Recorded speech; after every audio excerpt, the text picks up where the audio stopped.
Avui Nadal i Federer no han acaparat els flaixos ni totes les mirades. Els crits i aplaudiments del Lodosa han estat tots per aquest home, Carles Mollà, que ha rebut un homenatge de l'ATP per la seva carrera professional. 15 anys plens d'anècdotes, de triomfs, de pujades i baixades i de moments històrics que han deixat més d'un bocabadat. I que millor per acabar d'emocionar-lo que les paraules del seu amic Rafael Nadal. Desde hace prácticamente ya un año que estoy viviendo menos o conviviendo menos contigo en el circuito, pues la verdad que te echo mucho de menos y todos esos momentos que hemos vivido juntos son inolvidables para mí. El discurs del protagonista ha estat més enginyós. I didn't play my best tennis here in London since grass court was not my favorite surface, but still I know I'm part of your heart since I'm the last player that Tim Henman beat in Wimbledon in his career. So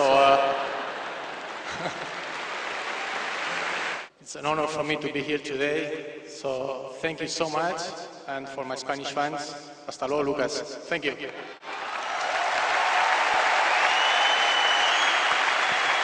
Així s'acomiada un dels grans, amb aferrades dels 8 millors tenistes del moment i dels seus antics companys, amb una placa que recorda el seu pas per la cima del tenis i amb una fotografia digna de números uns, perquè la millor manera de dir adeu al tenis és així, dins una pista de tenis.